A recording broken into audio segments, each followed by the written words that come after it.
वरदे कामरूपिणी विद्यारंभं करिष्यामि सिद्धिर्भवतु मे सदा। द्वादशांग जिनवानी माता की जय। कोमरसार जी जीवकांड जी की जय। नेमीचंद आचार्य की जय। अढ़ाई दीप में विराजमान सभी आचार्य उपाध्याय सर्व साधु के चरणों में नमोस्तु नमोस्तु नमोस्तु। सभी आरिका माता जी के चरणों में बंदामी बंदामी बंदामी। सभी छुल्लक छुल्लिका एलक के चरणों में इच्छामी इच्छामी इच्छामी। सभी प्रतिमाधारी के चरणों में ग्रुप में विराजमान अंजना जी के चरणों में वंदना वंदना वंदना। ग्रुप में विराजमान पूज्य बाबू जी, पूज्य नेमीचंद भाई साहब, उमराव भाभी और भी जो पूज्य जन है, सबका सादर चरण स्पर्श, सभी से सादर जय जिनेन्द्र। हम लोग पंच परावर्तन का स्वाध्याय कर रहे हैं, जिसका वर्णन भव्य मार्गणा में नेमीचंदाचार्य जी ने कोमरसार जीवकांड जी में किया है। पंच परावर्तन द्रव्य द्रव्य क्षेत्र काल भव और भाव 5 तरह के परावर्तन होते हैं। हमने समझा द्रव्य परावर्तन, क्षेत्र परावर्तन, काल परावर्तन और भाव परावर्तन में हम लोग समझ रहे हैं। प्रतीक परावर्तन एक दूसरे से अनंत गुने बड़े हैं, ऐसा हम समझ के आ रहे हैं। यानी उसके पूरा होने का काल अनंत गुना बढ़ता हुआ है। और इतने बड़े बड़े परावर्तन भी हमने अनेकों बार कर लिए हैं, ऐसा हम समझ के आ रहे हैं। नरक भव, त्रियंच भव, मनुष्य भव हमने समझा। अब देव भव परावर्तन समझ रहे हैं। देवों की आयु सबसे छोटी आयु 10 वर्ष। तो सबसे पहले 10 वर्ष की आयु जगह दीदी 10,000 वर्ष। 10,000 वर्ष सबसे छोटी आयु 10,000 वर्ष। बहुत अच्छा, आप लोग खूब ध्यान से सुनते हैं, बहुत अच्छा लगा।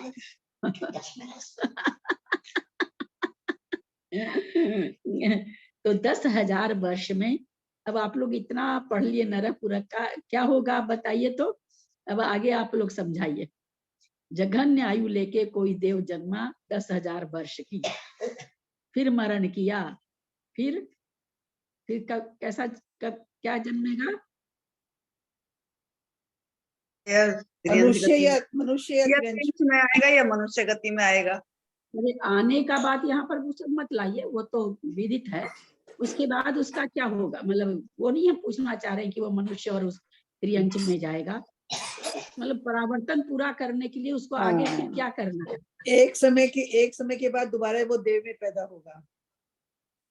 अरे भैया क्या पूछना चाह रहे हैं? अपने काल चल रहा है ना, तो नेचुरली हम काल पूछना चाहेंगे ना, ये सब थोड़ी पूछना चाहेंगे कि देव में कब आ जाएगा। 10 वर्ष की आयु 10,000 वर्ष की आयु पूर्ण के दोबारा देवों में जन्मेगा। 10,000 वर्ष की आयु पूर्ण करके फिर दोबारा देव में जन्मेगा।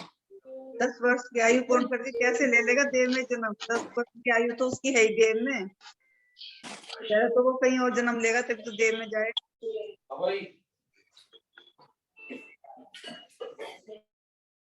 देव मर के देव थोड़े होता है। देव मर के दूसरी प्रजा को धारण करेगा, दूसरी बार में 10,000 वर्ष की आयु लेके फिर जन्मेगा। ऐसे जन्मेगा 10 वर्ष की आयु लेके। मैं यहाँ पर बाबूजी सब कोई सुने, ये हम लोग सब जानते कि देव पर्याय से देव पर्याय में नहीं जाता, तो वो तो प्रश्न उठाना ही नहीं है। यहाँ पर मैंने कहा कि जघन्य आयु 10,000 वर्ष की लेके कोई देव जन्मा मरा, फिर मान लीजिए जब उसका जन्म हो तो कौन कब जन्मेगा वो छोड़ दीजिए, कितना भटक के जन्मेगा वो भी छोड़ दीजिए, वो यहाँ पर बात ही नहीं। क्योंकि 10,000 वर्ष की आयु किसकी है? भवंतरिक की है। तो जब 2 सागर के देवों को निगोद में भेजा जा रहा है तो इनको तो वो हम यहाँ पर ग्रहण नहीं कर रहे हैं, वो बात नहीं पूछना चाह रहे हैं। 10,000 वर्ष की आयु लेके कोई देव जन्मा, जघन्य आयु वहीं से शुरू है, फिर मरण को प्राप्त किया। इस परावर्तन को पूरा करने के लिए वापस वो कितना कैसे जन्म लेगा, किसमें जन्म लेगा, कितने वर्ष की आयु लेके जन्म होगा, ये हम पूछना चाह रहे हैं। 10,000 वर्ष के जितने समय है उतने समय में उसको बार उतने बार उसको 10,000 वर्ष की आयु लेके जन्मना पड़ेगा। ये हम पूछना चाह रहे थे। 10,000 वर्ष एक समय हाँ उतनी आयु लेके जन्मना पड़ेगा। ऐसे करते करते उसको हाँ पूर्ण उसके एक हाँ ठीक है, बस 21 लाख बस केवल इतना ही जानना चाह रही थी। तो हम यही चीज कहना चाह रहे थे कि चूंकि हम नरक बहुत समझ चुके हैं, इसलिए हम आप लोगों से, और मनुष्य और त्रियंच में हम समझ चुके थे कि अंतर्मूर्त की आयु है जघन्य। तो अंतर्मूर्त में जितने जन्म होते हैं, जितने समय होते हैं, उतनी बार उसको मनुष्य अथवा त्रियंच की आयु लेके जन्मना होगा। तो वही चीज यहाँ हम सुनना चाह रहे थे आप लोगों से कि आप लोग ये बात समझे कि नहीं कि 10,000 वर्ष में जितने समय होते हैं, उतनी बार 10,000 वर्ष की आयु लेके जन्म लेना होगा। बाकी तो वो एक बार जन्म लेके कितना भी भटक सकता है, भवंतरिक की आयु है, कहीं भी जा सकता, बहुत भटक सकता, नरक में नहीं जाएगा, लेकिन एक बार किसी उसमें चला गया फिर चला जाएगा नरक में। एक तुरंत डायरेक्ट नहीं जाएगा, कोई भी भाव लेके जा सकता नरक में। निगोद में चला गया, वहीं से निगोद में चला गया, निगोद में जा, एक इंद्री में जा सकता, निगोद में तो नहीं, एक इंद्री में जा सकता, एक इंद्री में जाने के बाद निगोद में जा सकता, कुछ भी हो सकता है उसके साथ। तो वो तो यहाँ पर हम लोग सब समझ चुके हैं कि ये यात्रा उसकी कितनी लंबी होगी। 10,000 वर्ष की एक बार लेके जन्मा, और 10,000 में जितने समय उतनी बार जन्मना है। पता चला कि अभी 10,000 का दूसरे समय का ही नहीं जन्म हो रहा है, घूम रहा, निगोद में घूम रहा, नरक में घूम रहा है, त्रियंच में घूम रहा, बड़ी बड़ी आयु लेके घूम रहा, दूसरी बार ही जन्म नहीं हो रहा है। इसमें असंख्यात समय, 10,000 वर्ष में असंख्यात समय में अभी वो 2 बार भी नहीं जन्मा है। ऐसी संभावना हो सकती, जैसे तैसे दोबारा जन्म ले लिया तो दोबारा जन्म लेने में अब समय लग रहा है, क्योंकि डायरेक्ट जन्म ना तो नरक में है और ना इसमें है। जबकि त्रियंच और मनुष्य में डायरेक्ट जन्म है, कम से कम न ले, वो अलग बात है कि उसी एक समय को बढ़ा के कोई एक ही समय की आयु बढ़ा करके जन्म लेना बहुत मुश्किल है। कि अंतर्मूर्त का जन्म आयु किया, फिर अंतर्मूर्त एक समय, फिर अंतर्मूर्त 2 समय, अपने आप में ये चीज तो बहुत कठिन है ही है। लेकिन वहां कम से कम मनुष्य से मनुष्य बन सकता है, त्रियंच से त्रियंच बन सकता है। देव और नारकी में तो न तो देव नारकी बनता, न देव देव बनता, न नारकी नारकी बनता। तो ये भव परावर्तन तो अत्यंत कठिन है। एक बार निकल गया, एक भाव ले लिया जैसे थे, निकल गया देव से, अब रुल रहा है, अनंत संसार हो गया उसका। तो निगोद में जा रहा है, नरक में जा रहा है, मनुष्य में जा रहा है, त्रियंच में जा रहा है। त्रस पर्याय कितनी 2000 सागर की तो ऐसे ही बीत गई। अब वो चला गया निगोद में, अब निगोद में सड़ रहा है वो। अब तो 10,000 के असंख्यात समय तो बहुत दूर की चीज है, 10,000 के दूसरे समय में भी नहीं जन्म हो पाया उसका। तो ये संभावना नहीं है, संभावना बहुत है, ज्यादा है। तो भाभी बोल इसका रहे हैं क्या क्या? मतलब हुआ कि 1,000 जितने समय होते हैं उतनी बार जन्म लेगा, इससे क्या? ये नहीं मेरी समझ में आया, क्या अभिप्राय है इससे? आप समय को सेकंड मान लीजिए, 1 मिनट में कितने सेकंड है? 60 सेकंड। 60 सेकंड है ना। तो बस हाँ ये समझ लीजिए कि 60 बार लगातार जन्मना। ऐसा मान लीजिए कि वहां की आयु आप 10,000 छोड़ दीजिए, हम मान अच्छा लेते हैं कि देव की आयु 1 सेकंड की है। अब 1 सेकंड 1 मिनट की है। अब समय तो हम जानते नहीं, हम उसको सेकंड में ले लेते हैं कि 60 सेकंड होता है। तो वो मर करके वापस 60 बार जन्मे 1 मिनट की आयु लेकर। अच्छा अच्छा तो उसी तरह से 10,000 वर्ष में जितने समय होते हैं, कितने होंगे सबको मालूम है, क्योंकि हाँ एक कावली, एक मुहूर्त में करोड़ों करोड़ आवली, और एक आवली में असंख्यात समय। आवली की बात कर रहे हैं, दिन की, महीना की, घंटा की बात नहीं कर रहे हैं, आवली की बात कर रहे हैं। 48 मिनट में करोड़ों करोड़ आवली है, एक आवली में असंख्यात समय है। तो सोचिए 10,000 वर्ष में कितने समय होंगे, हम लोग तो समझ ही नहीं। 10,000 वर्ष क्योंकि हम लोग को इतना छोटा लगता है, सुनने में ऐसे लगता है पल्ली सागर सुनते सुनते ऐसे हो गए थे कि मतलब समय को जान ही नहीं पा रहे थे। तो अब ऐसे लगता है कि 10,000 वर्ष तो बहुत छोटी सी चीज है, पर 10,000 वर्ष छोटी सी है। लेकिन जैसे अभी कोई कहे कि अभी बाजार जाकर के 10,000 दर्जन केले ले आओ, वो आपको सुनने में लगा कितना कम, लेकिन जब उसको आप एक एक की काउंटिंग करो तो आपको क्या करना पड़ेगा, 12 से गुना करना पड़ेगा, तो कितने केले हो जाएंगे। तो उसी तरह से 10,000 वर्ष तो सुनने में बहुत छोटा लग रहा है, क्योंकि हम लोग बड़ी बड़ी संख्याएं पढ़ चुके हैं, लेकिन उसमें समय बहुत ज्यादा है। जितने समय उतनी बार, क्योंकि इससे जघन्य आयु होती नहीं, तो इतनी आयु लेकर के उतनी बार जन्मना पड़ेगा, तब तो 10,000 वर्ष की आयु का काल पूरा होगा, तब 10,000 वाला भाव पूरा होगा, 10,000 की आयु वाला। तो इसमें तो बहुत टाइम लगेगा। लगेगा तो बहुत, ये सबसे बड़ा परावर्तन है, तो तीन परावर्तन बीत चुके हैं, चौथा परावर्तन है, बहुत लंबा है। हम लोग अभी नरक में भी तो वही चीज थी, सब जगह तो वही चीज आ रहा है, नरक में भी तो वही है, जैसा देव में वैसा नरक में। नारकी भी निकल के मनुष्य बना, त्रियंच बना, निगोज में चला गया, उसका भी अब दूसरा 10,000 वर्ष वहां भी शुरू हुई थी। 10,000 वर्ष में जितने समय होते हैं उतनी बार वहां भी 10,000 की आयु लेके जन्मना था, नहीं होगा जन्म, दूसरी बार ही नहीं हो सकता है। असंख्याता संख्यात समय छोड़ दीजिए, दूसरी बारी नहीं हो सकता है, बहुत रूलने के बाद होगा। और त्रस पर्याय तो ऐसे बहुत छोटी सी है, तो त्रस पर्याय तो मतलब त्रियंच में तो चूंकि इसमें भव घटाना है, पर्याय नहीं घटानी है। त्रियंच में जैसे पंच इंद्री वगैरह नहीं घटानी है, तो शायद फिर भी निगोद बनाते एक एक प्रदेश बना के बन सकता है। नरक से आके भी बन जाता है त्रियंच, देव से आके भी बन जाता है, मनुष्य से आके भी बन जाता है, त्रियंच से आवे। लेकिन देव और नारकी के साथ तो सबसे बड़ी परेशानी क्या है कि वापस उसी पर्याय को नहीं प्राप्त कर दें, एक दूसरे की पर्याय को नहीं प्राप्त करते। उसके बाद निगोद में चूंकि तरस पर्याय बहुत छोटी है, निगोद में जाने का अलग से भय है इन लोग को, क्योंकि तरस पर्याय 2000 सागर में तो कुछ भी नहीं होगा, कुछ भी नहीं होगा, जाना ही पड़ेगा बीच में इसको निगोद। तो कितनी निगोद की यात्रा कर लेता होगा, 10,000 वर्ष पूरा करने में ही पता नहीं कितनी बार निगोद की यात्रा हो जाती होगी। फिर 10,000 एक वर्ष, एक समय, 10,000 दो समय, 10,000 तीन समय, 10,000 चार समय, ऐसे करते करते करते करते 2 सागर की आयु में आया। इसमें सौधर में सान में 2 सागर के मतलब, फिर 2 सागर एक समय, 2 सागर 2 समय, 2 सागर ऐसे करते करते 3 सागर किया, फिर 4 सागर किया, फिर 5 सागर किया, फिर 6 सागर किया। मतलब बोलने में लग रहा है किया जैसे कर ही ले रहा हो। ऐसे करते करते वहां उसको कहाँ तक की आयु पूर्ण करनी पड़ेगी, जहां तक मिथ्या दृष्टि जाते हैं, क्योंकि परावर्तन मिथ्या दृष्टि का होता है, इसलिए मिथ्या दृष्टि जहां तक जाते हैं वहीं तक की उसको यात्रा पूरी करनी है।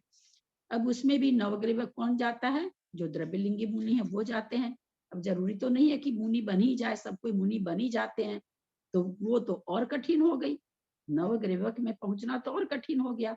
लेकिन वहां की भी आयु उसको पूरी करनी पड़ती है, 31 सागर तक की आयु, क्योंकि उसके ऊपर 32 सागर और 33 सागर की जो आयु वो सम्यक दृष्टि ही प्राप्त करते हैं, उनका परावर्तन होता नहीं है। तो एक समय बढ़ाते बढ़ाते बढ़ाते, एक समय बढ़ाते, एक सागर में कितने समय, जब एक आवली में असंख्यात समय, तो एक सागर में कितने समय है वो असंख्यात ही, क्योंकि अनंत की बात यहाँ पर नहीं आ रही तो असंख्यात ही है, लेकिन इसको करने में अनंत काल लग जाएगा, क्योंकि वो लगातार नहीं कर पाएगा, बार बार निगोद में जा सकता है, कहीं भी जा सकता है, करने में अनंत काल लग जाएगा। यद्यपि समय असंख्याता संख्याति है, मध्यम असंख्याता संख्याति समय निकलेंगे इसके, लेकिन काल इसमें जो लगेगा वो अनंत काल लगेगा, क्योंकि कंटिन्यूटी में हो भी नहीं सकता है और कर भी नहीं सकता है, दोनों ही बात है। तो इस ललिता तरह से जी, तो हाँ, मतलब हर जीव हर तरह के देवगति में गया हुआ के सब जीव, जितने 3 लोक में जीव हैं वो सब नहीं, मतलब जो निगोद से नहीं निकले वो तो गए नहीं है, नहीं, उनकी बात अलग है, नित्य निगोद की नहीं और सब की। हाँ बिल्कुल, मतलब व्यवहार राशि में जो आ गए हैं उन्होंने सबने ये परावर्तन पूरे किए हैं। दीदी जो अभी अभी निगोद से निकला थोड़े ही हुए हैं, वो भी नहीं करेगा? नहीं, अभी अभी निगोद से निकला तो अब निकला है तो अब करेगा कहाँ से, निगोद से जो अभी नित्य निगोद में पड़ा था, तो ये 1 सेकंड में थोड़ी सारी चीज, जो अनंतो काल लगता है जिसमें, तो निगोद से अभी तुरंत निकला तो उसकी कहाँ से पूरी हो जाएगी, तो उसकी यात्रा शुरू हुई है। हाँ, तो इसका मतलब बहुत सारे जीव ऐसे हैं जो नहीं भी कर रहे हैं। हाँ, अनंत जीव बैठे हैं नित्य निगोद में। नहीं, जो बाहर निकले हुए भी जीव है, बाहर निकले हुए जीवों का सबका शुरू हो रखा है। अब जो 608 जीव हम लोग कहते हैं निगोद से निकले, है ना, बहुत से आचार्य नहीं मानते हैं नित्य निगोद से जीव निकलता, ऐसा मानते ही नहीं है। चलिए हम मान लेते हैं कि आचार्य 608 जीव, तो पहले वो किस में आते हैं, नित्य निगोद में आते हैं।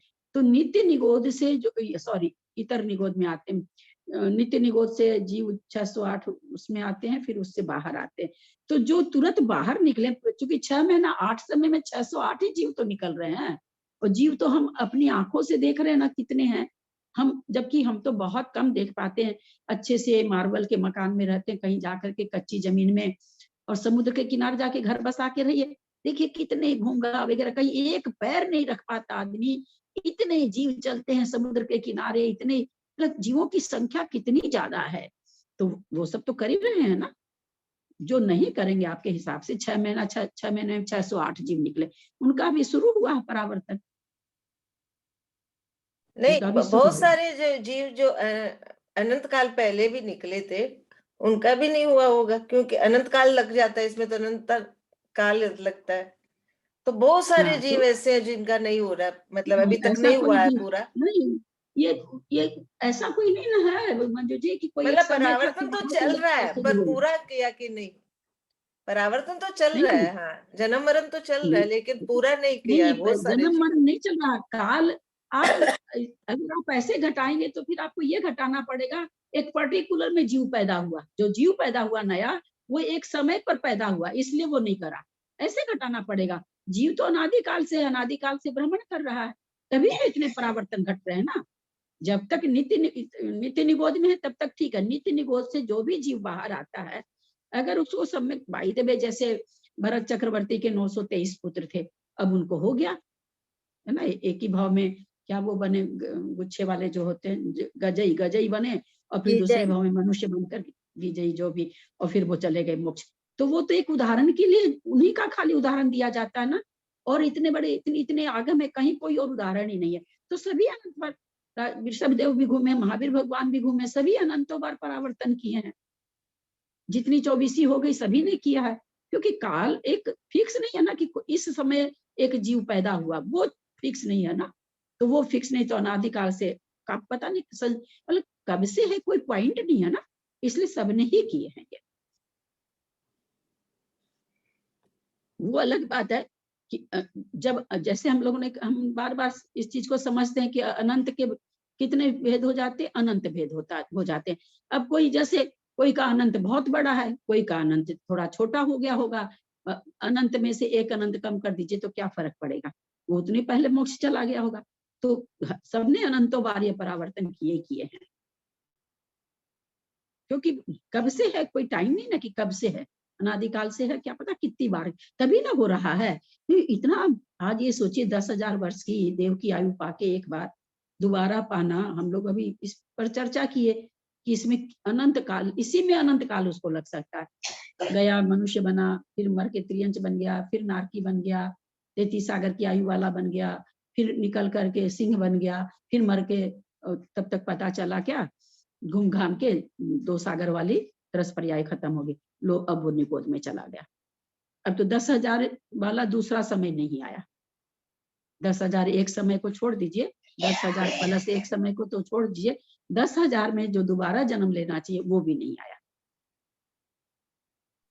दीदी, और निगोद में जब जीव जाता है तो थोड़ी ये जरूरी नहीं है कि बहुत काल तक रहे, तो थोड़ी देर में भी तो आ निगोद में सकता है ना। नहीं, निगोद में जाने का मतलब अभी तक तो यही पढ़ने में आया कि बहुत काल तक रहता है, क्योंकि एक इंद्रिय की पर्याय है ना उसको, निगोद की पर्याय, त्रस पर्याय काउंटेबल है, निगोद पर्याय काउंटेबल नहीं है।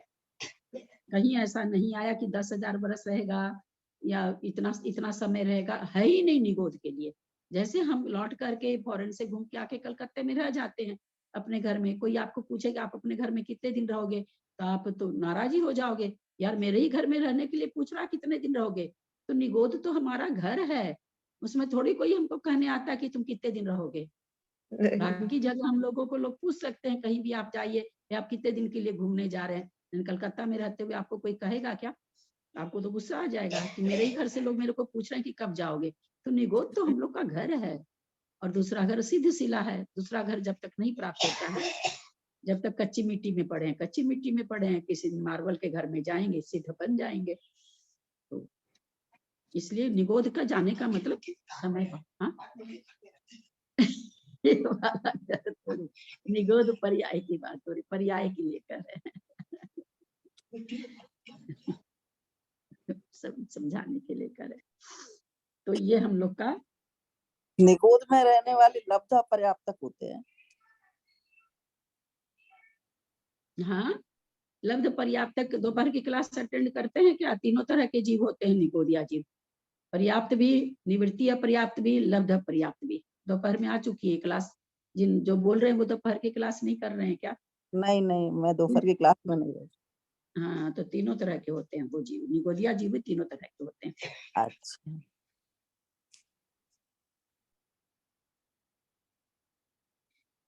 पेज नंबर 121 है। इसमें कोई प्रश्न तो पूछ सकते हैं। भव परिवर्तन का कितना काल है? अनंत काल है। एक भव परिवर्तन के अनंतवें भाग में काल परिवर्तन पूरा हो जाता है, अथवा एक भव परिवर्तन में अनंत काल परिवर्तन हो जाते हैं। आगे चलें कि कोई भी तरह का किसी को प्रश्न है तो पूछ सकते हैं। कुछ नहीं समझ दीदी में आ ये रहा हो चारों जैसे मनुष्य, तिर्यंश और देव और नारकी, इन चारों का भव पूरा होने के बाद परिवर्तन समाप्त होगा ना? वो भी क्रम पूर्वक। पहले और सबसे मतलब पहले हाँ, अच्छा, पहले सबसे पहले नरक भव पूरा नरक का करना होगा, होएगा। ऐसा नहीं। हाँ, ऐसा नहीं कि देव कर लिया और फिर ये वो नहीं। नरक के भव पूरा करते हुए चाहे जितना भी घूमे, पहले नरक भव, फिर त्रियंच भव, फिर मनुष्य भव, फिर देव भव। चारों को जब पूरा करेगा तब एक भव परावर्तन होगा। तो ये भी क्रम से होंगे, तब पहले नरक, फिर तिरंज, फिर मनुष्य, फिर। हाँ, तो ऐसे कैसे होगा बताइए? हम लोग तो अच्छा, समझे है ना शुरुआत कि अक्रम वाली चीज तो काउंट ही नहीं होगी ना। नहीं, मतलब शुरुआत नरक से करेंगे। हाँ, 10,000 शुरुआत वर्ष नरक में। से, हाँ नरक से ही है, शुरुआत नरक से ही है। बहुत बहुत ही जिसको कहना है, मतलब क्या कहें, विलक्षण चीज है। विलक्षण मतलब ज्ञान है ये। निमिचंद आचार्य जी ने विलक्षण ज्ञान हम लोगों को समझाया है। ललिता दीदी, मेरा एक क्वेश्चन। हाँ बोलो। वर्गनाएं किसे कहते हैं? अभी तक समझ में नहीं आया। हम लोग ग्रहण करते वर्गना हैं। किसे, वर्गना वर्गनाएं किसे कहते हैं? कौन जवाब देगा? कौन देंगे जवाब? वर्गना किसे कहते? बहुत सुंदर प्रश्न, ऐसे ही प्रश्न करना चाहिए। अब लगता है कि यहाँ तो इतना बड़ा पढ़ाई हो रहा है तो हम वर्गना कैसे पूछें?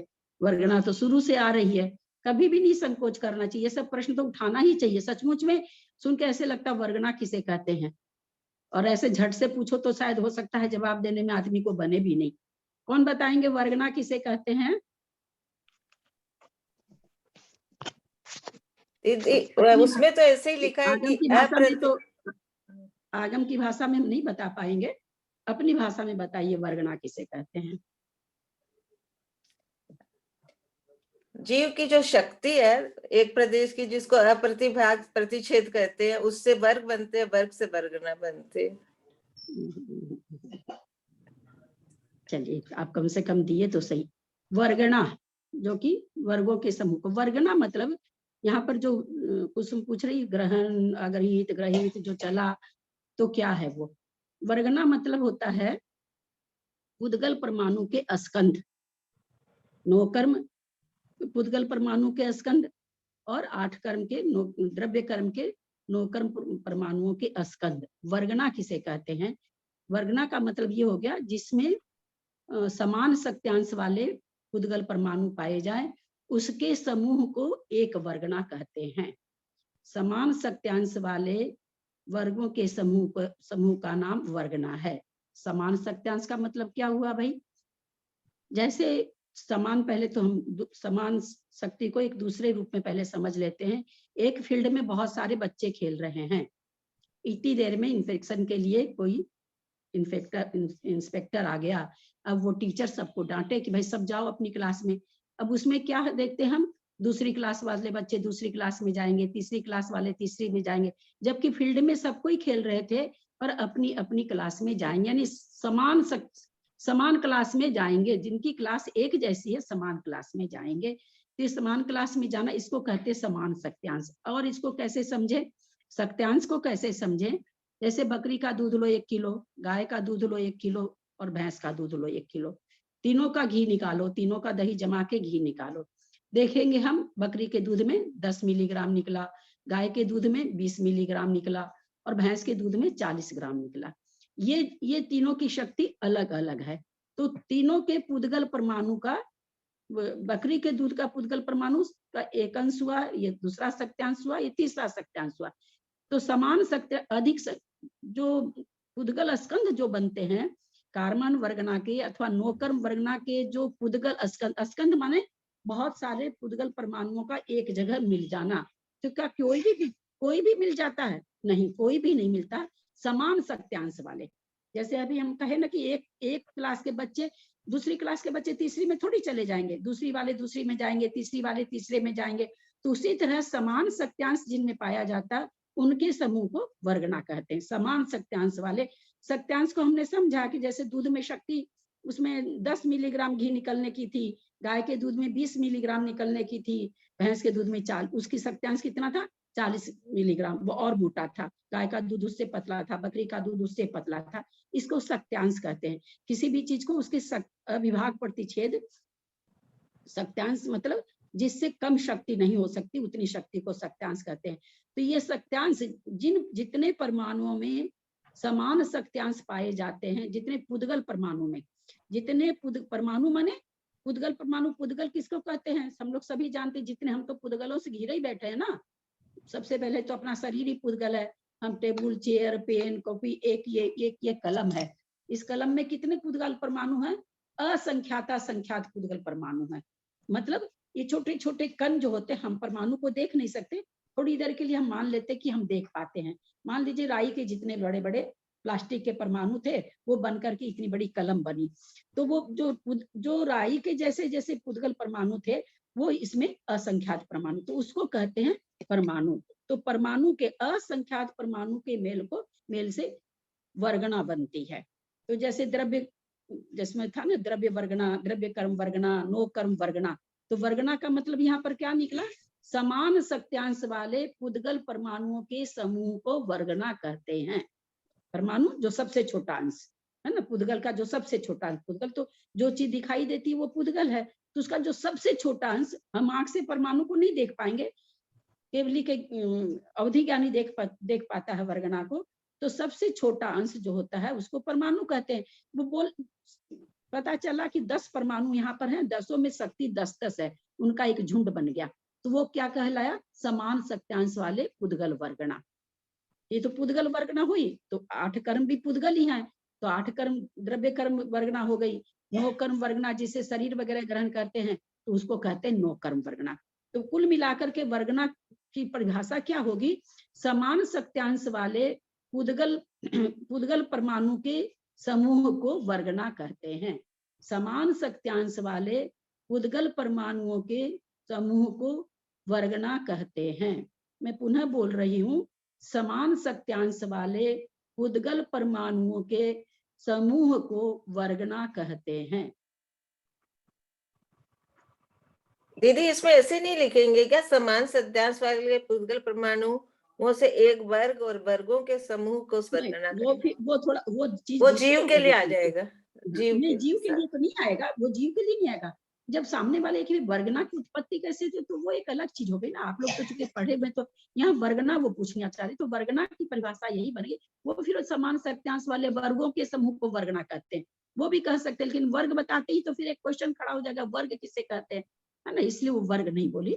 सब इसकी ये परिभाषा एकदम ठीक है। समान सत्यांश वाले पुद्गल परमाणुओं के समूह को, नेचुरली समान सत्यांश वाले वर्ग के समूह को वर्गना कहते हैं। तो समान सत्यांश वाले पुद्गल परमाणु वे एक एक वर्ग ही तो है ना, अविभाग प्रतिच्छेद के एक एक वर्ग है, तो वो तो निकलता है। हाँ, लेकिन वो और फिर और गहराई से हो गया ना।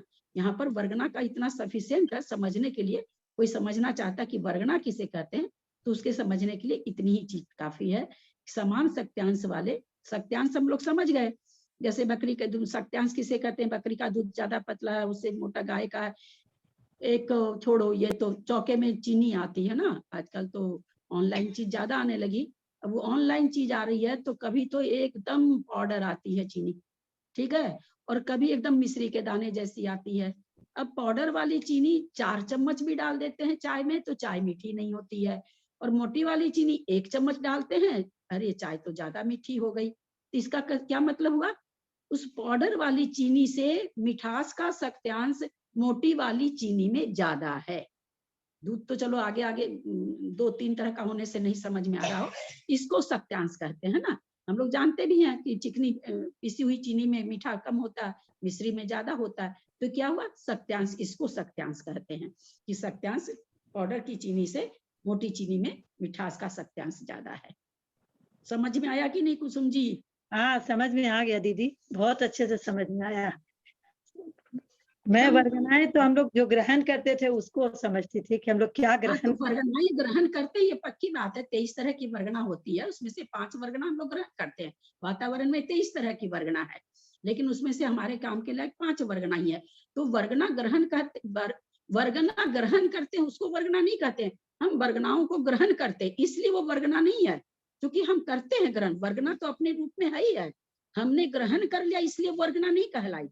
जैसे दूध पड़ा है, दूध तो दूध ही है ना, तुम पी ली इसलिए थोड़ी दूध हो गया। हम आज 1 किलो दूध आया था, उसमें से भाई 1 गिलास दूध हमने पी लिया, हमने ग्रहण कर लिया। तो ग्रहण कर लिया इसलिए वो दूध थोड़ी हो गया, दूध तो ऑलरेडी 1 किलो पड़ा था, तुम पियो चाहे मत पियो। तो वर्गनाएं तो सारे वातावरण में है ही है, हमारे ग्रहण करने से वर्गना नहीं बनी, हम उनको ग्रहण करते हैं। 5 तरह की वर्गना को हम हमेशा ग्रहण करते रहते हैं। भाषा वर्गना, मनोवर्गना, क्या नाम है, आहार वर्गना, तेजस वर्गना, इस तरह से 5 वर्गनाएं हैं। मनोवर्गना, 5 वर्गना हम लोग हमेशा ग्रहण करते रहते हैं। जिस जीव की जैसी शक्ति रहती, जिसका मन है वो मनोवर्गना लेता है, जिसको भाषा है वो भाषा वर्गना लेता है। ऐसे करके इन वर्गनाओं को हम लोग वर्गना किसे कहते हैं, तो पुद्गल स्कंधों को ही वर्गना कहते हैं। अब उसमें दूसरी चीज तो इस ये प्रश्न था कि क्या सब कोई सब पुद्गल स्कंध को सभी परमाणु क्या एक साथ मिले ही रहते हैं, तो उसका उत्तर है नहीं, समान सत्यांश वाले। अब जैसे चीनी है, पीसी हुई चीनी में मिश्री जैसी चीनी तो कभी भी नहीं आती है ना, एक जैसी चीनी आती है। जब मिल में हम लोग शुगर फैक्ट्री में थे, कम से कम 10 तरह की चलने लगी रहती थी, बड़ी बड़ी सब चलनी में वो मशीन से गिरती रहती थी, छनती रहती थी, चीनी छनती रहती थी, मोटी पतली ऐसे करके कितनी तरह की निकलती थी। तो वही चीज है कि समान सत्यांश का मतलब हो गया एक जैसे वर्गना किससे बनती है, एक जैसे सत्यांश वाले वर्गों से। अलग अलग की अलग, किसी में 10 सत्यांश है, मान लो 10 परमाणु है, 10 में 10 सत्यांश है, तो उसका एक वर्गना बन गई। और दूसरा परमाणु देखा गया कि भाई उसके बाद 12 सत्यांश वाले हैं, तो 12 की जितने परमाणु हो, 10 हो, 20 हो, वैसे अनंत अनंत परमाणु है, समझने के लिए उसका एक वर्गना बन गई। तो अलग अलग सत्यांश के अलग अलग वर्गना बनती है। अलग अलग पुद्गल स्कंध में अलग अलग सत्यांश होते हैं, अलग अलग सत्यांश के अलग अलग एक एक वर्गना ऐसे बनी रहती है, अपने आप पूरा ब्रह्मांड में भरी हुई है वर्गना। हम लोग जो संसार में पूरा परिभ्रमण कर रहे हैं और इतने जो परमाणु भरे हुए हैं, हम लोग जिसको ग्रहित नहीं, कितने तो ग्रहित करते हैं, कितने अग्रहित पड़े हम लोग नहीं किए हैं, मिस भी किए हैं। तो वो परमाणु उसको क्या बोलते हैं, परमाणु वही हुआ ना, सब परमाणु, हाँ, सब पुद्गल परमाणु कहलाते हैं, पुद्गल परमाणु कहलाएंगे ना वो तो। सब पुद्गल परमाणु। दीदी पुद्गल परमाणु वो सारे है ना, पर सारे पुद्गल परमाणुओं से मिलकर के वर्गना बनी हुई है, समान सत्यांश वालों से 23 तरह की अनंत परमाणु है ना। पर वर्गना कितनी, जैसे हमने कहा वो 500 बच्चे फील्ड में खेल रहे थे, क्लास कितनी है 1 से 10 तक, है ना, 1 से 10 तक है, तो किसी क्लास में 70 बच्चे, किसी में 50 है, किसी में 40 है ना बच्चे। तो उसी तरह पुद्गल वर्गनाएं कितनी है, पुद्गल वर्गनाएं अनंत है, लेकिन पुद्गल परमाणु अनंत है, लेकिन वर्गना 23 प्रकार की है। वो सारे अनंत पुद्गल परमाणुओं को अगर कोई पहचाने, भाई ये कौन सा परमाणु है, ये कौन सा परमाणु, तो 23 में ही सारे परमाणु आ जाएंगे अनंत। जैसे 500 बच्चे 10 क्लास में ही आएंगे, उसके बाहर के बच्चे नहीं है, 10 ही क्लास के बच्चे 500 बच्चे हैं। तो उसी तरह अनंत जो पुद्गल परमाणु है लोक में ठस भरे में, पर भाई उसकी पहचान क्या है, तो 23 ही प्रकार के हैं वो। बहुत अच्छा समझा, एकदम समझ में आ गया, आप समझ जी, धन्यवाद। आगे चलते हैं। भाव परिवर्तन। दीदी जैसे 33 सागर आयु, तो नरक में वो एक ही पर्याय भोगता रहता है क्या 33 सागर, तो उसमें चेंज होती रहती है कुछ, जैसे 10,000 वर्ष, जैसे 10,000 वर्ष देवों की जगह न्याय हुआ है, तो जगह न्याय जैसे वो सनत कुमार इंद्र या जो भी इंद्र बनता है वो एक ही इंद्र रहेगा, उसमें भी जैसे कुछ उसका चेंज होता रहता है पर्याय, समझ में आया आपका? जैसे मतलब देवों की जगह न्याय 10,000 वर्ष प्रमाण है, तो 10,000 वर्ष प्रमाण वो जहाँ गया वहीं पर ही रहेगा, जैसे 16वें स्वर्ग में गया तो वहीं पर ही रहेगा, वहां पर कुछ उसके कुछ चेंज होता रहेगा या वही आयु यहाँ भुगतता है? नहीं, अब एक बात यहाँ पर आयु को लिया जा रहा है। अब 10,000 वर्ष की मान लीजिए वो किसी भी अंतर्देव की आयु लिया, खप खपा के मरमरा के घूमते फिरते फिर आकर के वापस उसको 10,000 लेनी है, तो 10,000 वर्ष जिस देव की आयु होगा वही ना बनेगा। सौधर में शाम की तो है नहीं 10,000 वर्ष आयु, है ना, भवंतरी की है। तो भवंतरी की 10,000 से 3 पल्ले तक है, शायद 3 पल्ले है ना, हमको याद नहीं पूरा, 3 पल्ले है। स्थिति त्रिपल्युपम, हाँ 3 पल पर प्रमाण है ना, चौथे अध्याय में है। तो 3 पल्ले तक की आयु है, 3 पल्ले तक की आयु वो भवंतरिक में ही घूमता रहेगा, आएगा जन्म लेके तो पूरा घूमेगा, जरूरी नहीं है। फिर आप लोग समझ जाइए, वो नवग्रेवक में बीच में साधु बन गया, नवग्रेवक में पहुंच गया, परावर्तन पूरा होगा उसका क्रम से करने से। तो जहां की आयु होगी, अब 2,000 सागर की 2 सागर की आयु है, 2 सागर की आयु का जितना भी उसको 2 सागर एक समय, 2 सागर 2 समय, 2 सागर 3 समय, तो उसको कहाँ जन्म लेना पड़ेगा? पहले दूसरे स्वर्ग में लेना पड़ेगा। जन्म कहीं भी लेगा, समय बढ़ता जाएगा, काउंटिंग होगी जब पहले दूसरे स्वर्ग में जन्म लेगा तब। इसलिए जो आयु जहां की होगी वहां जन्म लेना पड़ेगा। प्रणाम दीदी। ठीक है, आपका प्रश्न हम शायद हो सकता नहीं समझे हो, आप क्या पूछना चाह रही हैं?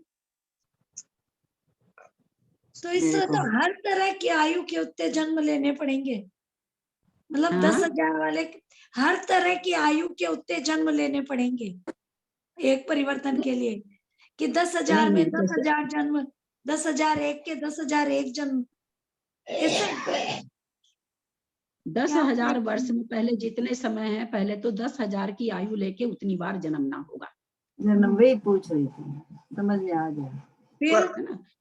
तो अब वो आयु, अब एक मिनट, अब वो 10,000 वर्ष की आयु वैमानिक देवों की तो है नहीं, है ना, भवंतरिक की है, तो उसको बार बार भवंतरिक ही बनना पड़ेगा, क्योंकि वो वैमानिक देवों की आयु है ही नहीं। अब कुछ पूछ रहे थे? नहीं तो ये 10,000 जैसे हो गया उसका 10,000 बार, वही फिर 10,001 के भी 10,001 बार आयु होगी उसकी इतनी, या फिर 10,000 में 10,000 वर्ष में 10,000 वर्ष थोड़ी जन्मना पड़ेगा, अनंत असंख्यात असंख्यात मध्यम वो समय तो असंख्यात हो गए।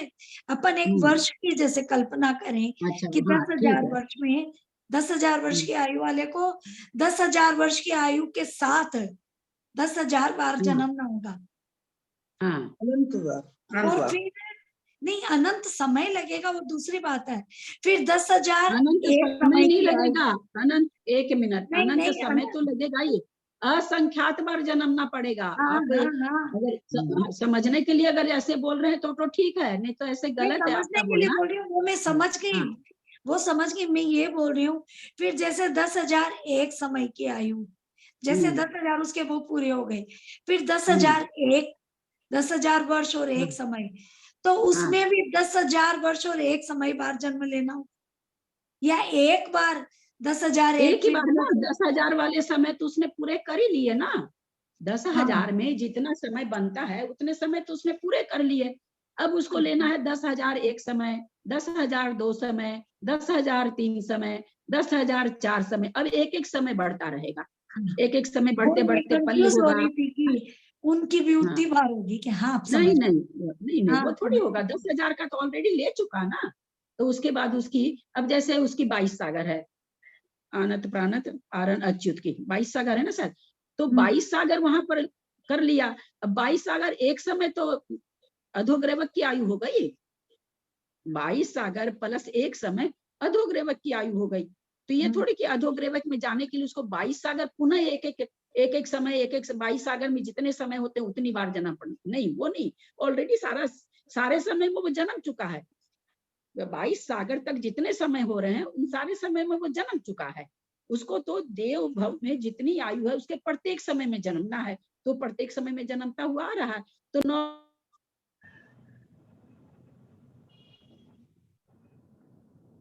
म्यूट हो गए।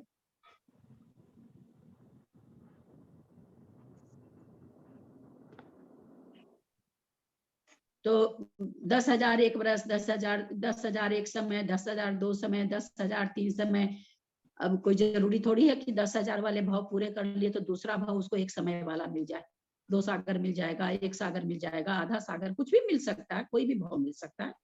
तो ये क्रम के लिए जैसे हम लोगों ने इसका सबसे बढ़िया उदाहरण समझा था कि एक रूम में कुछ नए लोग जुड़े होंगे, इसलिए मैं इस उदाहरण को फिर ले लेती हूँ कि आपको खड़ा कर दिया जाए, 1000 स्क्वायर फुट का रूम है, एक स्क्वायर फुट की 1000 टाइल्स लगी है, आपको पीट करके कर दिया जाए खड़ा और 1 लाख बॉल दे दिया जाए और आपको कहा जाए सब टाइल्स पर नंबर लगे हुए हैं 1 2 3 4 5 6 7 8 9 10 11 12 और आपको कहा जाए कि आप जो बॉल फेंकें पहले 1 नंबर पर होनी चाहिए टच, फिर 2 पर होनी चाहिए, फिर 3 पर होनी चाहिए। ये संभव है क्या? करोड़ों बॉल भी दे देंगे आपको, फिर भी क्रम पूर्वक नहीं कर लेंगे टाइल्स, 1 के बाद 5वीं कर लेंगे, ऐसे कर लेंगे। अक्रम से आप कभी भी पूरी कर सकते हैं, लेकिन क्रम पूर्वक 1 करोड़ बॉल से भी नहीं होगा। इसी उदाहरण से समझें कि क्रम पूर्वक किसी चीज को प्राप्त करना कितना मुश्किल है।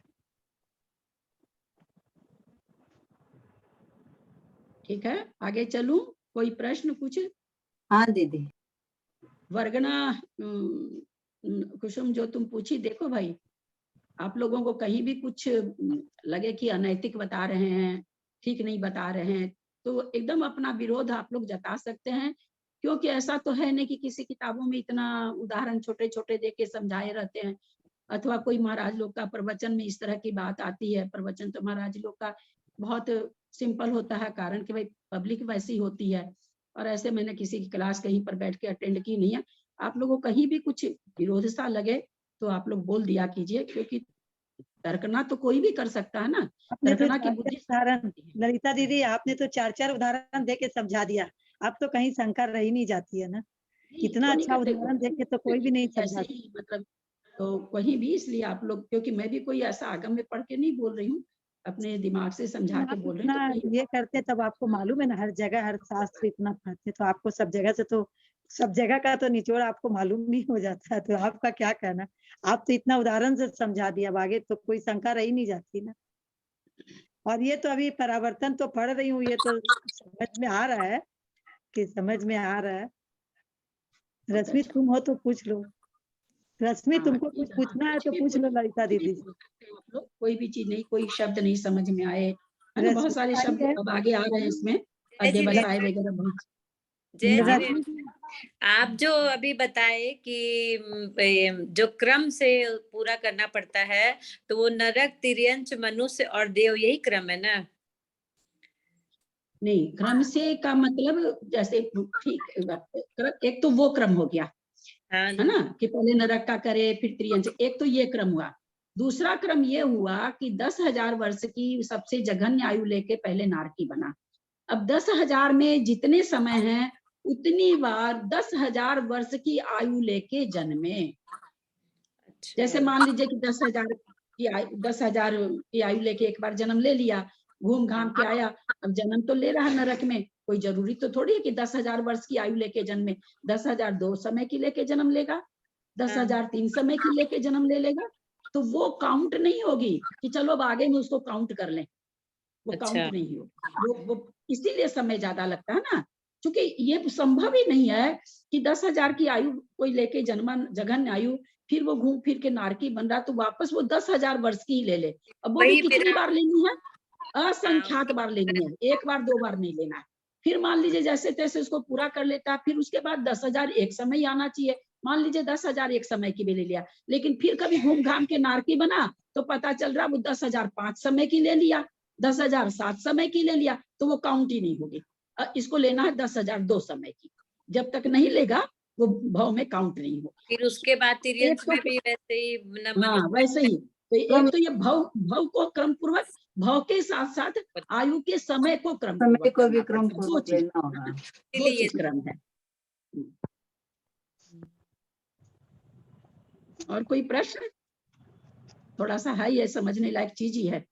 मैं तो बाबा जी पता नहीं, उस समय पंडित जी, हमको अभी भी हंसी आती है, पंडित जी ने कह दिया क्या किताब भी छप गई। गए कहाँ वो दीपचंद जी पंडित जी? अच्छा हाँ? आपको पकड़ा है। गए कहाँ पंडित जी आजकल, पता ही नहीं।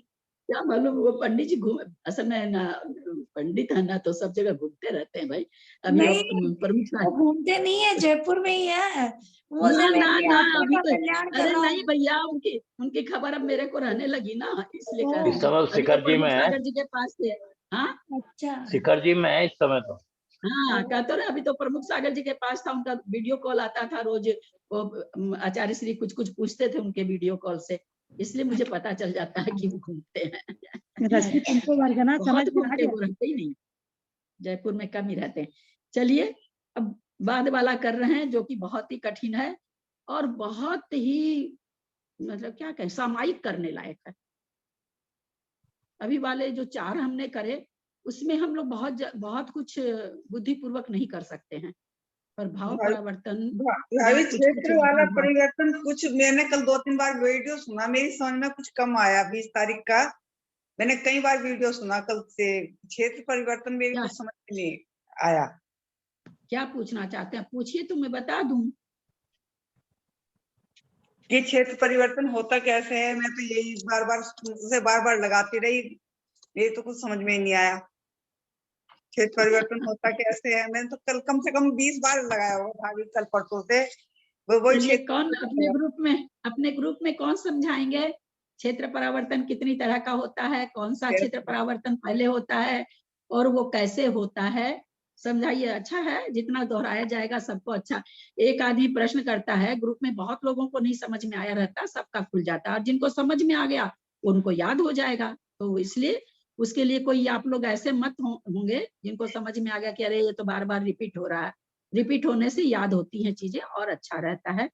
तो आप लोगों में से कोई समझाने की कोशिश करेंगे तो ज्यादा अच्छा रहेगा। मैं फिर जो गलत होगा मैं आपको ठीक करूंगी। मैं चाहती हूँ कि अब शब्द आप लोगों के मुंह पर भी आए, और कोई भावना नहीं, आप लोग की परीक्षा नहीं ले रही हूँ। मैं प्रयत्न करूं दीदी। हाँ करिए ना, बिल्कुल करिए। क्षेत्र परिवर्तन 2 प्रकार का होता है, स्व क्षेत्र परिवर्तन और पर क्षेत्र परिवर्तन।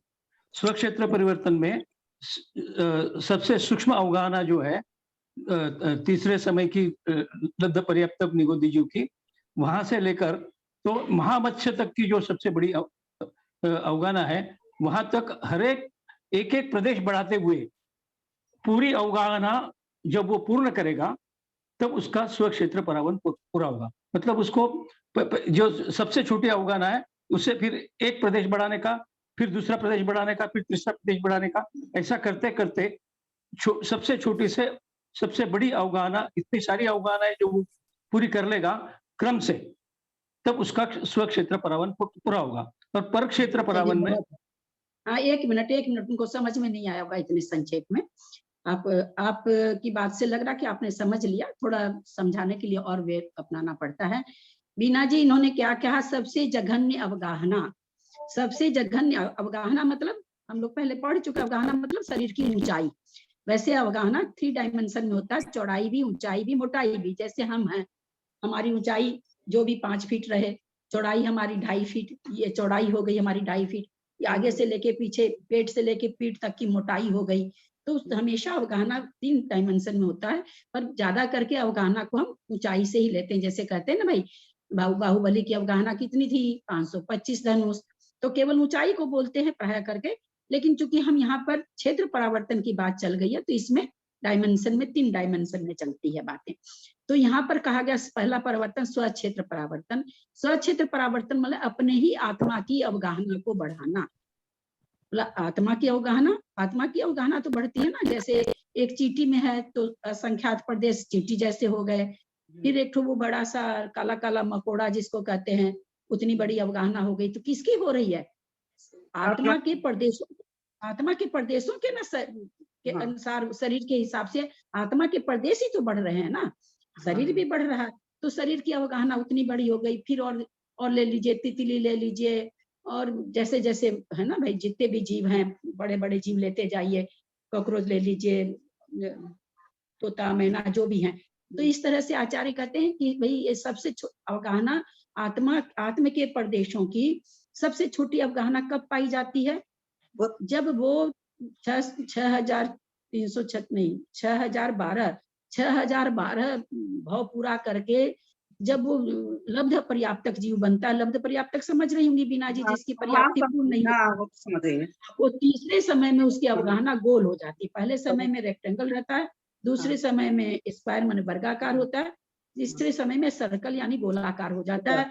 तो सबसे छोटी अवगाहना इस जीव की कब होती है हमारी, भी वो अवगाहना रही है ना। ऐसा नहीं कि हम उस अवगाहना में, क्योंकि पंच परावर्तन पूरा किया है तो अवगाहना बहुत बार हमने वो पाई है, यानी उससे छोटा जीव नहीं हो सकता। हम तो आत्मा को नहीं देख रहे हैं, हम तो शरीर को देख रहे हैं, तो उससे छोटा शरीर किसी जीव का नहीं हो सकता। तो सबसे जघन्य अवगाहना कही गई उसकी। अब जघन्य अवगाहना भी जब हम कहते हैं एक सुई की नोक में आकाश के प्रदेश कितने असंख्यात हैं, तो सबसे छोटी अवगाहना में भी कितने प्रदेश हैं, तो सबसे छोटी अवगाहना में भी असंख्यात प्रदेश हैं शरीर के ही। तो सबसे पहले तो उस जघन्य अवगाहना से उसको असंख्यात बार जन्म लेना पड़ेगा, यानी हर बार 6012 है कि कितना मुझे याद नहीं रहता है, उतने भाव करे, अंतिम भाव में वो रिजु गति से जाए, फिर तीसरे समय में जाके उसकी जघन्य अवगाहना हो। तो जैसे अभी हमने समझा कि 10,000 की आयु में जितने समय होते हैं उतनी बार 10,000 की आयु लेके जन्मना। तो उसी तरह जघन्य अवगाहना में जितने प्रदेश हैं उतनी बार जघन्य अवगाहना से पहले तो जन्मना। ये बाहर की अभी नहीं, पर क्षेत्र की नहीं, अपनी आत्मा का, अपनी ही आत्मा जितना क्षेत्र लेके घेर के जन्मी, मान लीजिए उसको हम कह लेते हैं कि मान लीजिए वो 100 प्रदेश की थी, है ना, 100 प्रदेश, आत्मा के प्रदेश असंख्यात हैं, तो वो जगह कितना रोका, शरीर के साथ जगह कितना रोका, तो आकाश के 100 प्रदेश रोका, हम इसको ऐसे मान लेते हैं। तो 100 प्रदेश की अवगाहना से 100 बार जन्मेगा, तब तो वो 100 प्रदेश की अवगाहना पूरी हुई। ऐसे करते करते करते करते आचार्य कह रहे हैं कि सबसे बड़ी अवगाहना किसकी होती है, जो महामत्स्य की होती है। मालूम है आपको? तो वो 12 करोड़ 50 लाख की अवगाहना। अब क्या करें कि 100 प्रदेश की, तो पहले 100 बार सुनिए, पहले सुन लीजिए आप, 100 प्रदेश की अवगाहना लेके पहले तो 100 बार, इसको 100 प्रदेश नहीं होते हैं, असंख्यात ही हैं, समझने के लिए हमने 100 कर दिया। 100 प्रदेश लेके 100 बार पहले तो जन्मा, फिर 100 प्रदेश 1 यानी 101 प्रदेश की अवगाहना से जन्मे, फिर 102 प्रदेश की अवगाहना से जन्मे। ये संभव थोड़ी है, कभी 100 प्रदेश की अवगाहना से जन्मेगा, कभी 500 प्रदेश वाला जीव शरीर पालेगा, कभी 300 प्रदेश वाला जीव शरीर पालेगा, कभी 200 आकाश के प्रदेश घेरे। अवगाहना किससे नापी जाती है? जो आकाश का प्रदेश घेरा जाता है, ऊंचाई जो नापते हैं, कोई आकाश के प्रदेश में ना अपने 5 फीट जगह रोके तो 5 फीट अवगाहना हुई। तो कभी वो अवगाहना उसकी जो आत्मा है 100 प्रदेश से, कभी 105, कभी 300, कभी 700। यहाँ आचार्य कहते हैं कि 100 अगर जघन्य है तो पहले तो 100 बार उसमें जन्मे जघन्य अवगाहना से, फिर एक एक प्रदेश बढ़ाते बढ़ाते बढ़ाते बढ़ाते कहाँ तक जाना है, 12 करोड़ 50 लाख की अवगाहना तक उसको जन्मना है। तो ये तो आत्मा की अवगाहना बढ़ी, आत्मा की साथ मतलब शरीर की, शरीर के आत्मा की प्रदेश नहीं बढ़ रही है, ध्यान रखिएगा, प्रदेश आत्मा के असंख्यात ही हैं, अवगाहना बढ़ रही है, जो पर्याय धारण कर रहा है उस पर्याय में जो शरीर मिल रहा है वो बढ़ रहा है।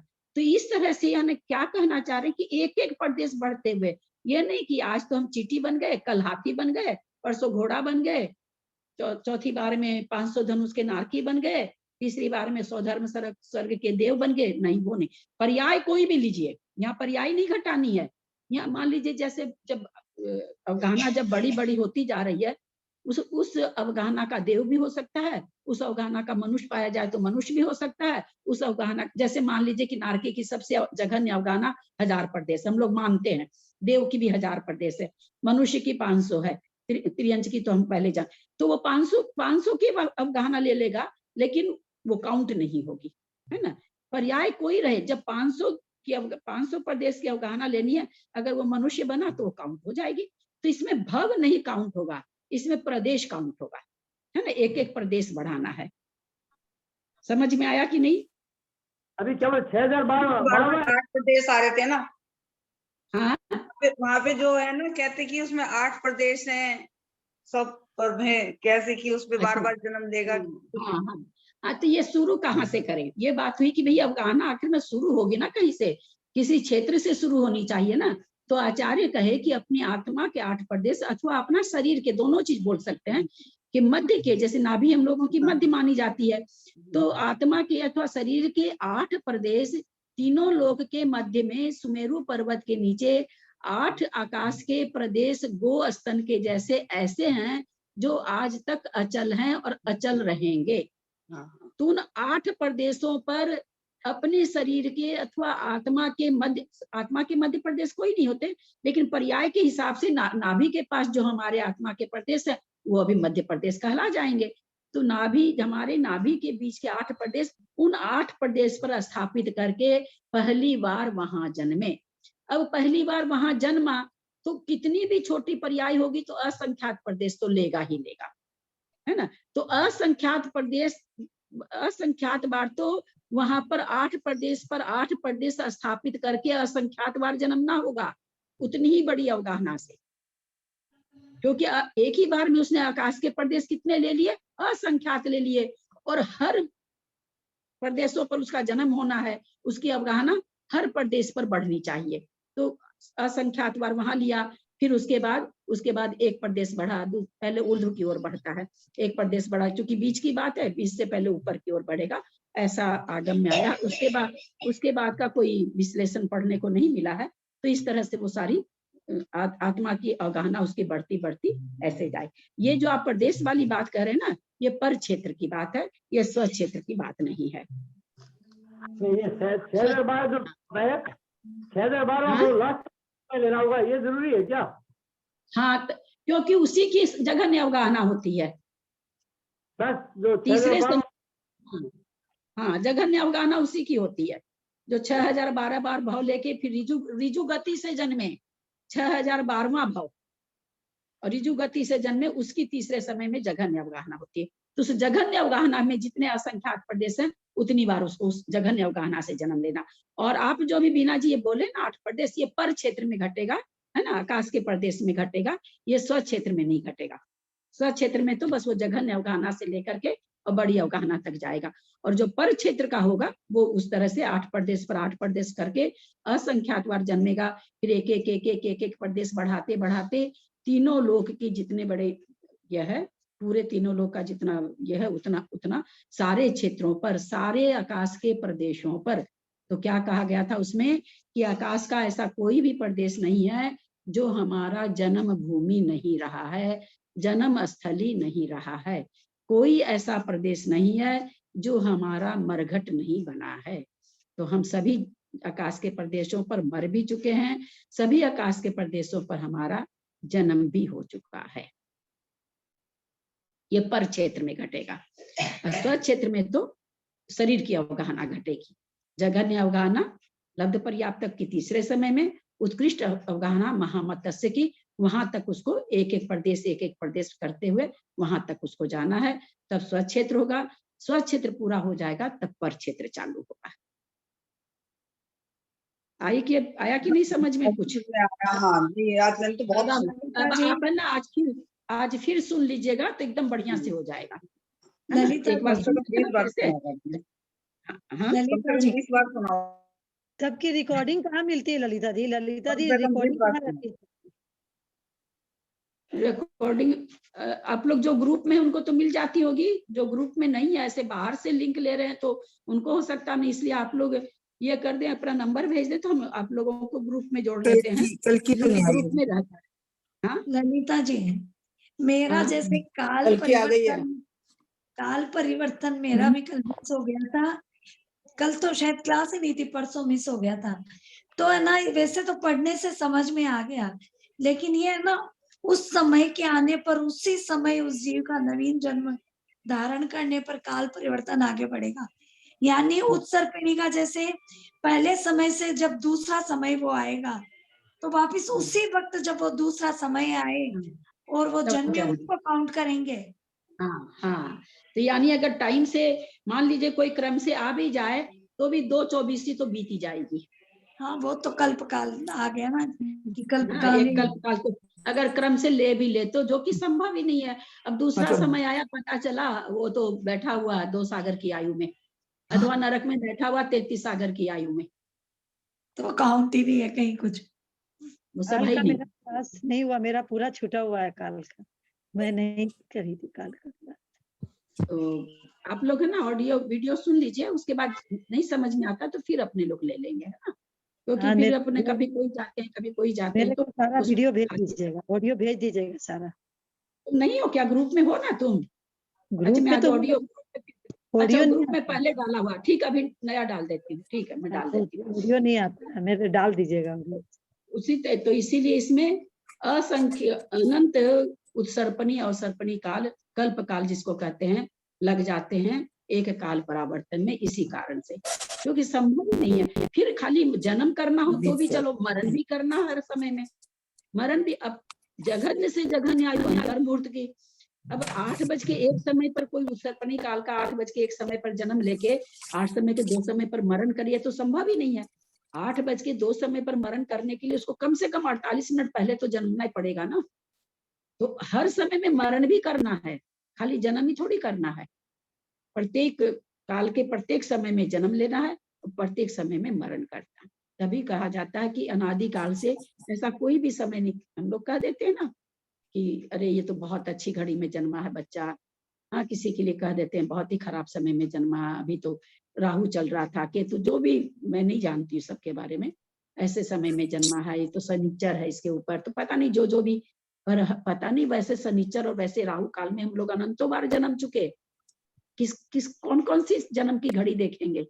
कोई जन्म की घड़ी बची नहीं है, सभी तरह की जन्म की घड़ी देख ली, और हम कितने मिथ्यात्व से घिरे हुए हैं, सब कुछ जानने के बाद भी हम ये देखते। व्यवहार में देखना एक अलग बात है ना, व्यवहार में आदमी दिखाता है, बच्चे के भविष्य के लिए दिखाता है, व्यवहार में सब कुछ करता है, व्यवहार तक तो ठीक है, व्यवहार में हम लोग नहीं है, हम लोग अपनी आत्मा में उसका संधान कर रखे हैं। तकलीफ इस बात की है, व्यवहार में तो आदमी करता ही है, जन्म होता तो दिखाता ही सब कुछ, कोई कष्ट बच्चे पे रहता तो उसका दूर भी कराता, माँ बाप पे रहता तो वो भी दूर कराता, ये करना भी चाहिए व्यवहार में। लेकिन हम उसको एकांत से उसी को कारण मान लेते कि अरे ओ ये तो बच्चा बहुत खराब घड़ी में जन्मा। अरे बंदे, तू कितनी बार वैसी खराब घड़ी में जन्म चुका, तू किसकी खराब घड़ी देख रहा है? तुम स्वयं उस घड़ी में कितनी बार जन्म चुका, कितनी बार तुम जन्मा होगा तो तेरे माँ बाप मरे होंगे। ये क्योंकि जब तक सबके साथ ये घटना नहीं घटेगी उसका परावर्तन नहीं पूरा होता है। बहुत से बार ऐसे होते हैं ना कि भाई बच्चा पिता का मारक हुआ है, बच्चा का मुंह देख लेगा पिता तो मर जाएगा, ऐसे बहुत बार चीजें सुनते रहते हैं। तो हम सोचते बच्चा देखो कितना कुसुमनी हुआ कि होते ही बाप को खा गया। हम लोग बहुत आसान है, अरे बाप को खाने वाले जन्म हमने कितनी बार ले लिए, 1 बार 2 बार थोड़ी लिए। तो ये दरअसल ये पंच परावर्तन पढ़ने का क्या कारण है? इन्हीं चीजों को समझने का कि हम किसी भी चीज को खराब बताना अथवा किसी चीज को, दोनों ही चीज में हमको विवेक रखना चाहिए कि हम खराब भी बहुत, सब चीज हमको खराब काल में भी जन्मे, अच्छे काल में भी जन्मे, खराब वर्गनाओं को भी लिए हैं, अच्छी वर्गनाओं को भी लिए, सब चीज हमने भी किया है। इसलिए किसी को कम से कम खराब तो नहीं बताएं, चलो अच्छा करके किसी की भावना अच्छी करते हैं, किसी का उत्साह वर्धन करते हैं, वहां तक तो ठीक है। किसी को खराब बच्चा है वो कितना भी बड़ा पाप क्यों ना करे, बिल्कुल नहीं कहना चाहिए, क्योंकि हमने अनंतों बार वो पाप किए हैं। मैंने सारिका दीदी को बोला कि दीदी बहुत बार खबर पढ़ने में आती है कि उस बच्चे ने ऐसे अपनी माँ का गला काट दिया, अपनी बहनों का गला काट दिया, ऐसा तो भाव परावर्तन में तो ये भाव हमारे भी हुए होंगे। बोला बिल्कुल हुए होंगे, बिल्कुल हुए होंगे, क्योंकि भाव परावर्तन अगर घटेगा नहीं। अब बताओ कौन सी घटना को लेके किसी की बुराई करना चाह रहे हैं हम लोग? खराब से खराब चीज सोच लो, खराब से खराब इतनी की जिसको बोल नहीं सकते हैं, उस बीमारी को सोच लो, कुछ भी सोच लो, हमने सब कुछ पाया है और अनंतों बार पाया है। तो इसको पढ़ के इतना ही वैराग्य उत्पन्न करने की बात है कि भाई हम लोगों ने क्या नहीं पाया आज तक जिसकी वांछा हम कर रहे हैं। सब कुछ पाके भी तो हम मोक्ष को नहीं प्राप्त हुए। सबसे बड़ी बात, हमने बहुत कुछ पाया, आज हमें कुछ याद नहीं। 159 सलाका पुरुष महापुरुष को छोड़ करके हमने सब कुछ पाया, सम्यक दर्शन वाले पद को छोड़ करके हमने सब कुछ पाया, कुछ भी तो याद नहीं। और हमने बहुत कुछ खराब भी पाया, वो भी याद नहीं। तो हमको हंसना भी नहीं याद है, रोना भी नहीं याद है, तो फिर किसको देख के हंसना, किसको देख के रोना? आज की शलाका प्रसंग परिणामों की विशुद्धि से हुए। परिणामों की विशुद्धि से अपने जैसे आज ग्रुप में इतने आदमी सुन रहे हैं, इसमें से कोई के परिणाम बहुत अच्छे हो रहे होंगे, ये सब सुन के नहीं करेंगे, राग द्वेष के परिणाम नहीं करेंगे, किसी को बुरा नहीं कहेंगे। बुरा कहने के पहले उसके मन में तुरंत ये विवेक आ जाएगा, अरे हमने तो पढ़ा है कि हम भी ऐसे बुरे बहुत बार बने हैं। जैसे वो किसी को बुरा कहना चाहेगा, उसके मन में तुरंत ये बात आ जाएगी। इसको पढ़ने से यही लाभ है। किसी ऐसे उल्टा स्त्री को देख के जो बहुत लड़ाई झगड़ा करती, वो इनकी बाबूजी औरत बोलते, वो बोले कि आज तो रोज तो गरजती थी, आज बरस भी पड़ी। क्या नाम था उनका? सेठ की पत्नी, सेठ की पत्नी थी। नहीं नहीं, कालिदास नहीं, पंडित बाबूजी बहुत अच्छे बनारसी दास जी, बनारसी दास जी, बनारसी दास जी, बनारसी दास जी, बनारसी दास जी, नहीं, कबीर तुलसीदास जी, कबीर में चले गए भाई, तुलसीदास जी, तुलसीदास से अपने जैन पंडित थे, जैन पंडित थे, इनमें से कोई नहीं और थे वो मंदिर में। हम याद आएगा तो बता देंगे। वो झगड़ा करती थी, झगड़ा इसलिए करती थी, बच्चों को फ्री में पढ़ाते रहते थे, घर में खाने के लिए दाना नहीं रहती थी। वो अपनी जगह तो बेचारी ठीक ही थी, तो रोज चिल्लाती थी। एक दिन आकर के उनको दे लाठी करने लग गई। पानी डाल दिया। गोपालदास बरैया। तो वो छात्र लोग देखते रह गए।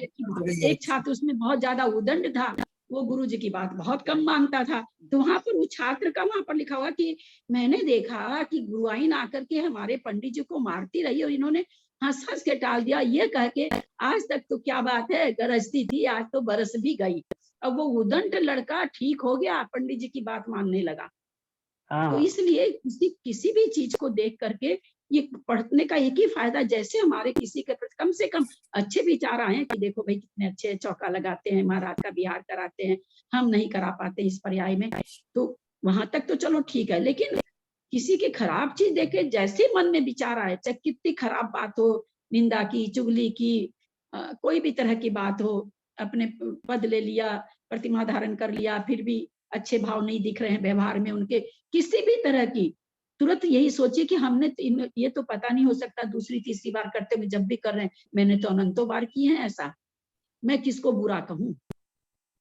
इसको पढ़ने का सबसे बड़ा लाभ यही है। कम से कम अच्छे में तो करना ही चाहिए और अच्छी चीज को पाने के भाव भी बनाने चाहिए, लेकिन कम से कम हम लोग अच्छी चीज के लिए नहीं इतना करते ना। अच्छी चीज तो किसी के मुंह पर हम बोले भाई आप तो बहुत ही अच्छा चौका लगाते हैं, तो उसको तो अच्छा ही लगेगा, लेकिन जब हम उसकी बुराई उसके करते हैं, तो एक एक जन को हम लोग तो मुनि महाराज की बुराई करते हुए नहीं थकते हैं, तुरंत दूसरे के सामने ऐसे फैलाते हैं, एकदम आग भी नहीं फैलती जितनी जल्दी हम लोग मुनि महाराज की बुराई फैला देते हैं, बिना सोचे समझे कि वो क्या प्रायश्चित लेंगे, क्या करेंगे, हम कुछ भी नहीं जानते। पर हम तो अपना ये कही कि नरक आयु का बंद कर लेते, अगर उस समय आयु का बंद हो तो नरक आयु का बंद हो जाए।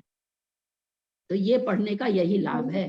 किसी कितनी भी गलती देखें, कितनी खराब से खराब गलती, बहुत खराब गलती देखें, तो भी यही सोचना कि क्योंकि परावर्तन पूरा नहीं होगा, आप अभी बहुत चिकने साफ सुथरे हैं, बहुत सोलह पालते हैं, बहुत कुछ करते हैं, दूसरे मिथ्या दृष्टि अन्य मत को देख करके और ये करें, देखो ये कैसे करते हैं, अरे भैया हमने भी, मारीची ने देखो ना, दूर क्यों जाते हो, आदिनाथ के भगवान के का पोता ही जब ऐसा किया, उसी ने न चला दिया इतना मत। तो इसीलिए ये पढ़ करके कम से कम हमारे मन पर यहाँ तो लगाम लगती ही लगती है। बाकी तो जिसका जैसा परिणाम होता है, काम तो अपने परिणाम से ही होता है, पर इस पर जरूर लगाम लगती है कि हम किसी की निंदा चुगली अथवा बुराई देख करके थोड़ा ऐसे होना, इसमें ब्रेक लग जाता है। तुरंत मन में आता कि हम तो पढ़े हैं कि हमने तो इसको भी अनंतों बार हमने भी किए हैं, आज नहीं कर रहे हैं कि पीछे के भाव में किए हैं, और आगे भी अगर सम्यक दर्शन नहीं होता तो आगे भी हम करेंगे इन भावों को, ऐसा विचार इसमें बनता है। ललिता जी, काल परिवर्तन में जन्म और मरण दोनों है, सिर्फ जन्म ही नहीं, मरण भी हर समय में। हाँ। वो भी क्रम से काउंट होता है। हाँ जी, इसमें परिवर्तन में क्रम ही शब्द तो सबसे ज्यादा, नहीं तो हो ही जाए फिर भी पूरा जैसे तैसे, फिर तो हो ही जाए। क्रम के कारण ही तो अनंत संसार अनादि से घूम रहे हैं, कब अपना अंत होगा।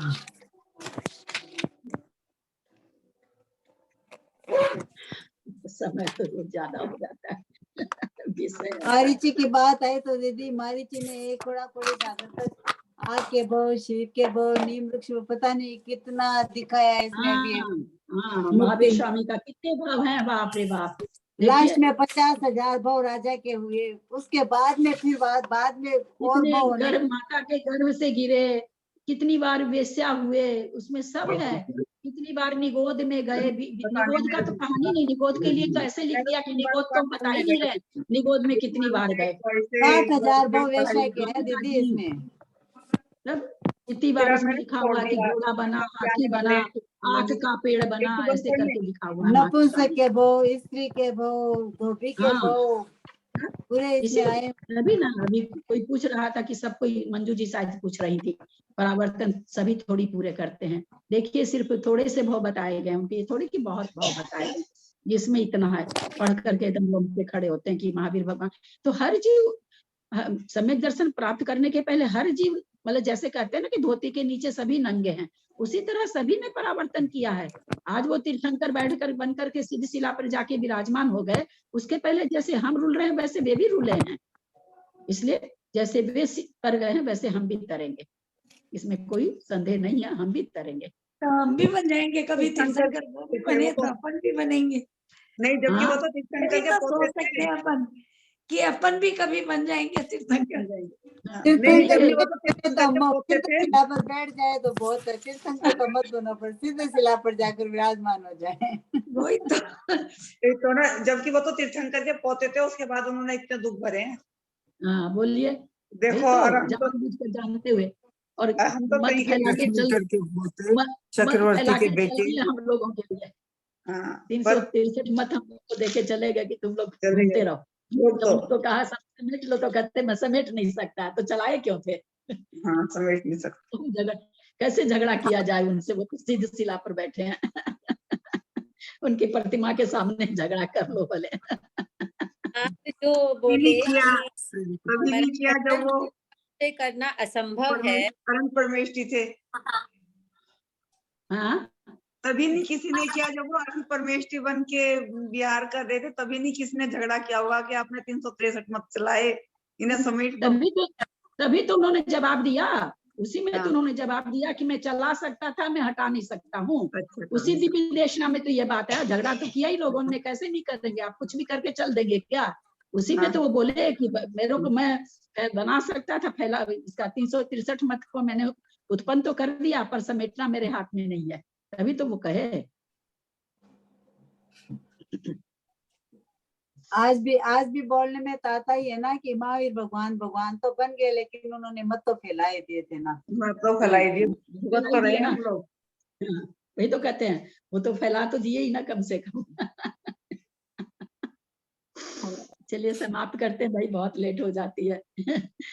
अक्षर मात्रा पदवाक्यहीनं मया प्रमादादि किंचनोक्तं तन्मे क्षमित्वा विदधातु देवी सरस्वती केवल बोध लब्धिं बोधि समाधि परिणाम शुद्धि स्वात्मोपलब्धि शिव सौख्य सिद्धि चिंतामणिं चिंतित वस्तु दाने त्वं वन्दमानस्य ममास्तु देवी जावानी के ज्ञान ते सुजे लोकालोक सोबानी मस्तक चढ़ो सदा दे तुम दो हे जिनवानी भारती तो ही जपू दिन रहे जो तेरा शरणा गए सो पावे सुख चैन देव भजू अरहंत को गुरु से हो निर्ग्रंथ दया धर्म पाल सदा स्थापन जिनवानी माता की जय 9 बार नमोकार।